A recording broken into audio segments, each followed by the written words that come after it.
Swayam Prabha. Digital India. Educated India.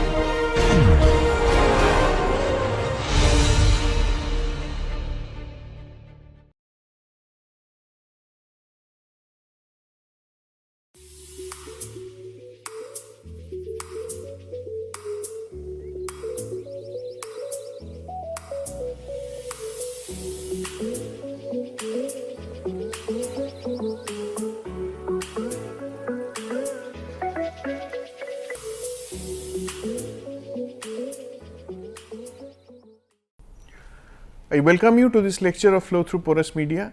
What we are discussing is heat transfer during fluid flow.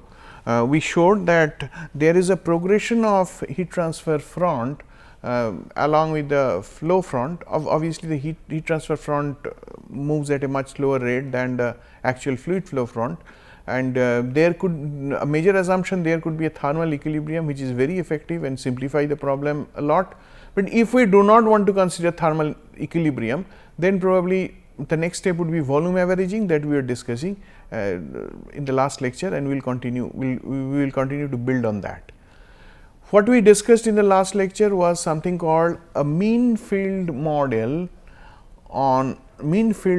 based on volume averaging approach, which is a non-equilibrium model. Mean field model, why we are calling it mean field model? Because see, we are talking about two temperatures Tf and Ts, but still we are not considering the temperature. It is not a rigorous treatment. By that what I mean is, let us say I have pores, I have a capillary here, I have another capillary there, in between I have some solid phase existing, and then another capillary here, another capillary there, and in between solid phase. So, now if we are supposed to obtain the temperature profile, we expect there is a temperature gradient within this capillary itself, within the fluid phase itself, and then outside this capillary, if we go into the solid phase, within that also there would be a gradient, okay, in temperature. We are not taking that level of details in this model. Instead, we are again using that same brute force treatment. We are treating these. Let us say this is the porous medium, and if we break it into 1000 such grids, then on these grids, every grid, what we are doing is, on every grid we are assigning one Tf and one Ts. Two temperatures. Earlier we had only one temperature. Instead, we are still treating this porous medium as homogeneous, still treating this, that is, as if there is the continuum existing. Only we are talking about two temperature fields. One is fluid temperature field, another is solid temperature field, but they are again treated as continuous. So, this is very different from a true rigorous treatment, where temperature within the capillary would be changing, and then as you go into solid phase, there also temperature continue to change. Again you go to another capillary, there also temperature is going to change. So, these discrete changes, okay, this is not, we are not considering. We are treating two homogeneous temperature fields, namely temperature for the fluid and temperature for the solid, and then within that there are exchanges. So, that is why it is called mean field model. So, mean field model based on volume averaging.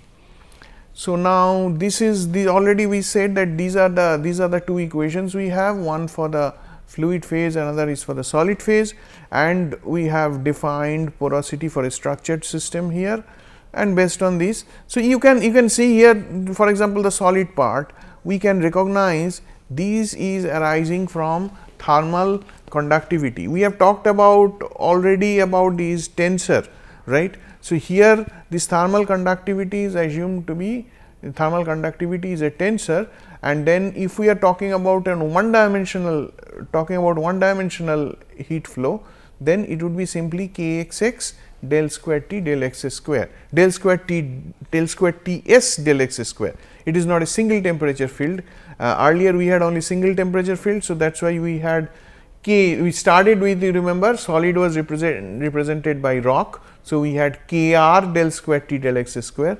Here it will be Kxx, the thermal conductivity in x direction, del square T del x square. Similarly, thermal conductivity in y direction, when we are talking about when it is xi xj, right. So, we would be breaking it for simplification. We would be talking about when we have a porous medium structured this way, we will be talking about kxx, kyy and kzz. So, we will have thermal conductivity in 3 directions. Now, how would you place thermal conductivity in 3 directions? Earlier, we had talked about thermal conductivity, we said depends on porosity. It could be porosity multiplied by the thermal conductivity of fluid plus solid fraction multiplied by the thermal conductivity of solid, assuming parallel model. We had talked about this in earlier lecture. So, there we have put everything on the porosity. Here we are going a little bit deeper in the sense that if we have a structure something like this, how would you find out K? Because it is there we are assuming that as if we have an isotropic K, right. When we talked about this parallel model, there we are assuming that thermal conductivity in all directions they are same. But if you have a structured model like this, then in the x direction you have a thermal conductivity, y direction you have a thermal conductivity, z direction you will have. But you must note the thermal conductivity when it comes to that, how would the heat flow through this system? Say let us say this is the solid part, this is the solid part. So, heat can flow like this, then heat can go like this, it can go like this, it can come like this, heat can go like this, it can. So, heat can flow like this, and heat as if it is flowing through a network which is different if your heat is flowing in the x direction as against when the heat is flowing in y direction. So, heat is coming like this, heat can bend like this, so it can go like this.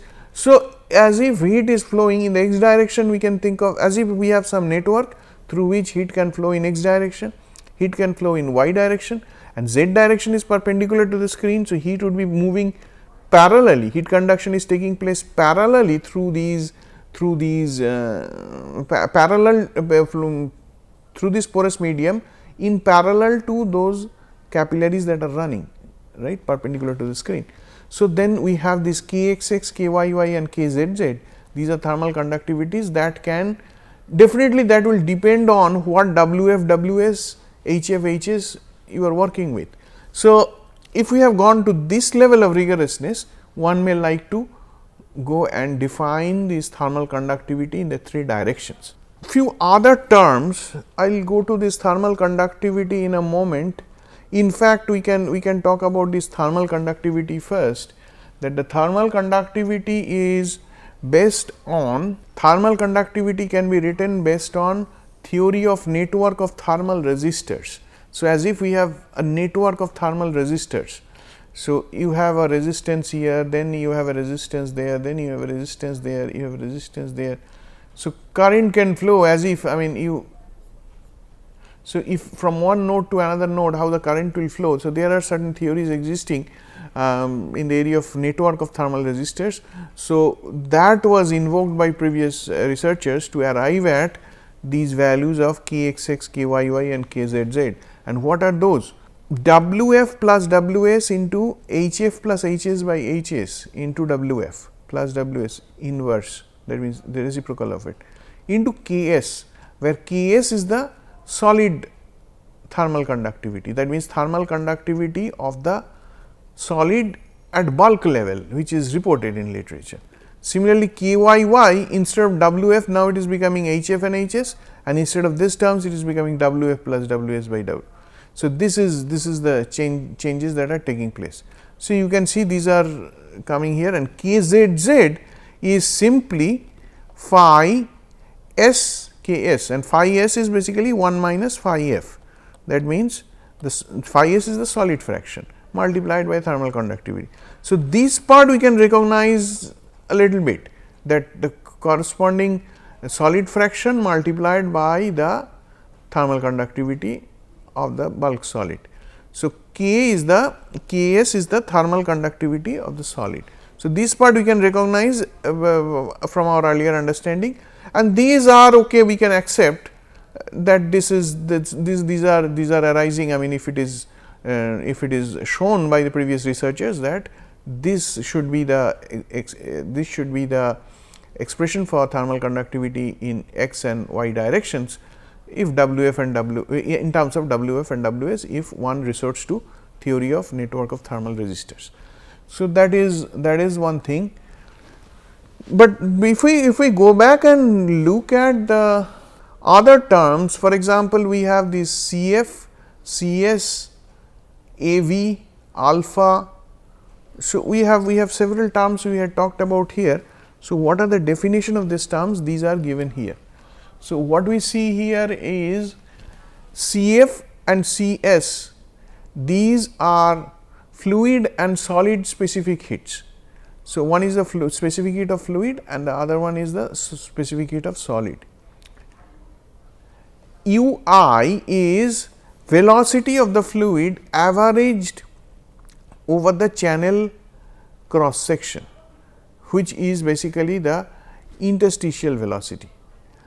In this regard, I must point out that here we have, see here we are multiplying this u with the porosity term, okay, because this rho f contains phi f term.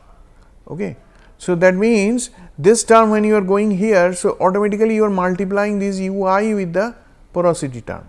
So, it is ui has to be the interstitial velocity, and when you multiply by the porosity it gets reduced and it becomes superficial velocity. On the other hand, when we talked about the thermal equilibrium model, there we did not have any porosity term here. That is because we are working directly with the superficial velocity. So, one must make note here. So, the next thing is, so this is the velocity of the fluid averaged over the channel cross section. That means, we have talked about WF, WS. So, over this channel cross section they are talking about. That means, over WF and HF, this channel, over this channel cross section it is averaged. So, this is the velocity we are considering. You can see actual, if you really resort to some computational fluid dynamics approach, there this velocity profile, it is expected to be parabolic, and so velocity, it is not, obviously it is not a constant velocity, but that is what is assumed here. So, this is what I mean, I said that that's how we are, we are working with two temperature fields, but we are not fully rigorous. So, this is interstitial velocity. Alpha is equal to heat transfer coefficient from the channel wall to the fluid. Generally, this alpha, this term is used as H. I mean, in literature, in heat transfer literature, they refer it as H. H is the heat transfer coefficient, and AV is the specific surface area, which is wall surface area by total volume. This is a standard heat transfer literature. Whenever there is some exchange happening, generally it is attributed to it is expressed as heat transfer coefficient multiplied by the temperature difference. Okay, if a heat transfer takes place from a solid to a flowing fluid, typically in heat exchanger calculations, this definition of heat transfer coefficient is very much there. And this is SC is the thermal energy from heat generation, if any, which would be 0 if there is no reaction or no heat generation term as such, which is for a regular flow through porous media, there is no such possibility. If there is a combustion taking place, for example, then there will be heat generation. So, that has to be accounted. So, to summarize, the model describes average temperature of fluid phase and solid phase respectively without incorporating local fluctuations due to temperature gradients within the channel or inside the channel wall. So, within the channel no temperature fluctuation, it is only a single temperature TF, single temperature field TF and single temperature field TS. So, that means, I am assuming that at every grid there is one TF value, one TS value. It is immaterial whether there at that location only fluid or solid can exist, they cannot exist together, but we are assuming that both fluid and solid are existing and they are at temperature Tf and Ts, and there is exchange happening depending on the difference between Tf and Ts. There is some heat exchange happening and that heat exchange is governed by this heat transfer coefficient. Now, we have talked about how to find out the Kxx, Kyy and all these thermal conductivity terms in xy direction, but we have not talked talked so far about this heat transfer coefficient. Now, this heat transfer coefficient, when it comes to heat transfer coefficient, there are some unique ways to do it, particularly for porous medium. That is, if you have, I mean, first of all, how this heat transfer coefficient, how it is arising here at the interface between the solid wall and a convecting fluid. Suppose I have a solid wall and a convecting fluid, a fluid that is flowing over a solid wall. Generally, if we try to write the heat conduction term, that would be Kf, if as if the fluid is being, there is a heat conduction within the fluid phase, and that conduction, that has to be equal to the heat transfer that is taking place. So, if we try to build in this way, so then this would be minus Kf A del T del N, minus K del T del N. N is here the N is basically the normal, N is del T del N is the local fluid temperature variation along a direction perpendicular to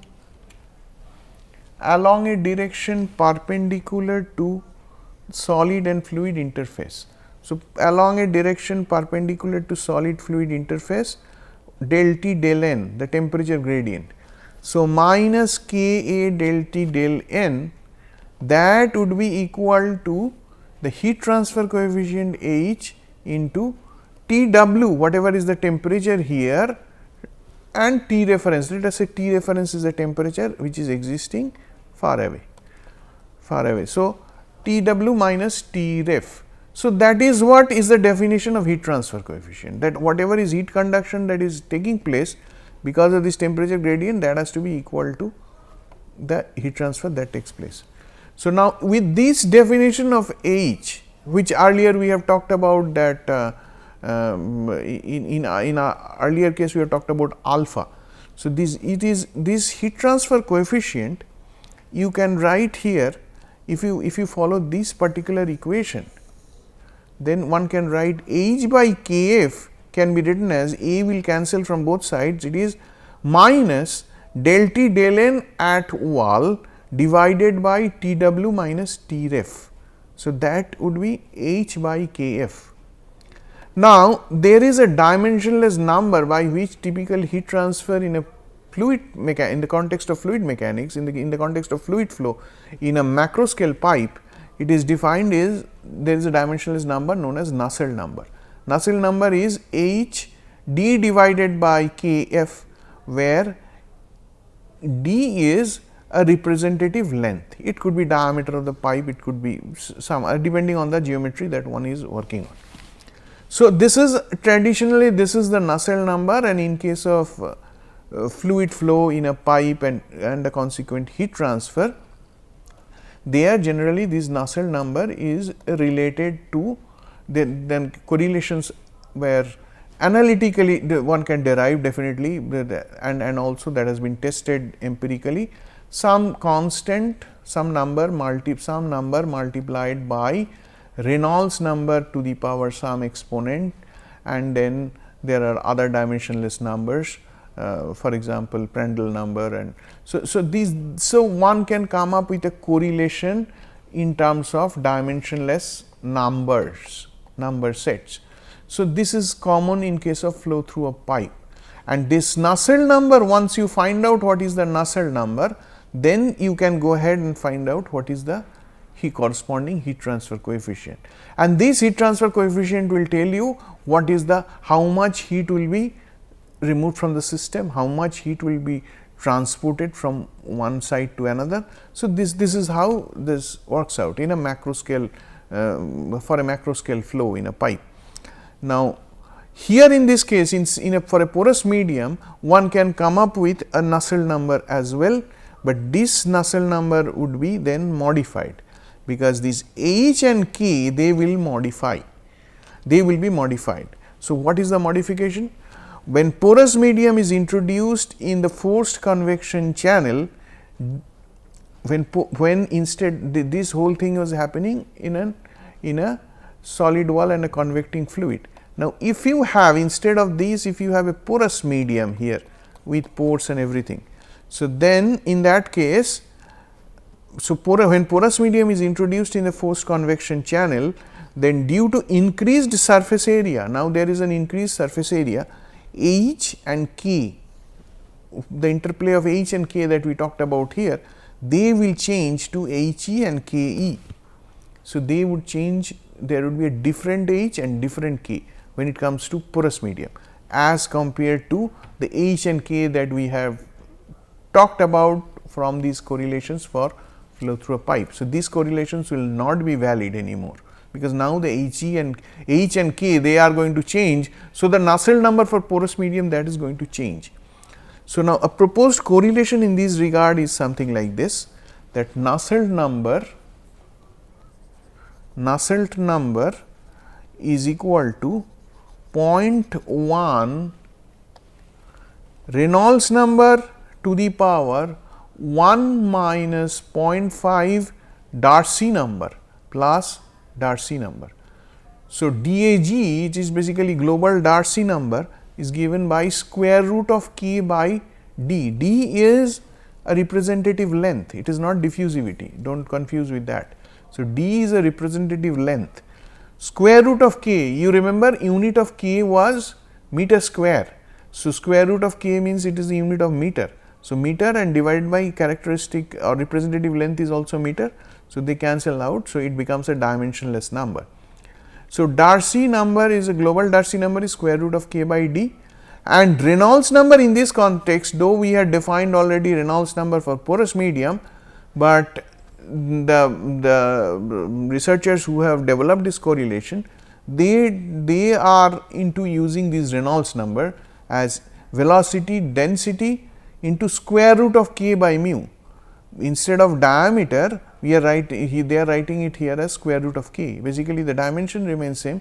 So, this becomes the modified Reynolds number in this context, and then based on this Reynolds number and based on this global Darcy number, they have gotten a correlation here, and they said this correlation will give you the right Nusselt number, and based on this Nusselt number, you find out the corresponding heat transfer coefficient. So, this would be the source of heat transfer coefficient if somebody wants to work with a non-equilibrium model. Okay, this is applicable to forced convection. Now, if there is a natural convection, you understand what a natural convection is, where there is no it is inside a porous medium, because of density difference, the fluid of lower density that tends to go up and higher density comes down. So, something is heated, means if upon heating, if the density decreases, so that goes up, and then the surrounding fluid which is cooler, and if the corresponding density is higher, that will come down. So, one can develop such kind of convection as well, but this equation is not applicable for natural convection. This equation is applicable to forced convection. So, now essentially this is all these things that we talked about is the non-equilibrium model. That means, here we are having heat transfer, but we are assuming that these we do not have we do not have equilibrium existing between the solid, or we are not assuming that there is a single temperature field existing all over the porous medium, single temperature continuum field existing. Rather, we talked about two different temperature field, the liquid and the solid, and that required some understanding of the heat transfer coefficient, because heat transfer coefficient will define how much of heat will travel from fluid to the solid phase. So, one has to then bring in the correlations in the same way as one has done for a fluid flow through a pipe, wherein Nusselt number is expressed as Reynolds number and other dimensionless numbers. So, in this case also they have attempted the same thing, but for porous medium they have specifically they have other correlations applicable because of this when you put in a porous medium, when you introduce a porous medium in a forced convection channel, then there is an increase in surface area. So, automatically the H and K they will change. Okay. So, this is what we have here, and now if we try to compare what we have, see temperature evaluated along center line in z direction. If somebody if one has a porous medium and then there is a temperature field, and then it is we have let us say mean field model with volume averaging, that non equilibrium model we have. So, temperature is changing with the perpendicular to the screen in the z direction. So, at the center line, so that means I have a porous structure, and then from along the center line the temperature is changing in z direction. So, inside this porous structure we have those what we call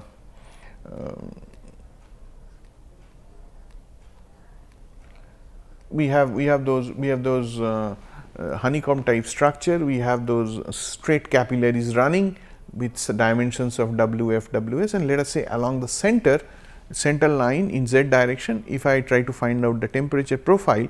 So, what we find is that we have now considered temperature of fluid and temperature of solid as two different lines. Okay. So, that is what we have. Temperature of fluid is here, temperature of solid is here.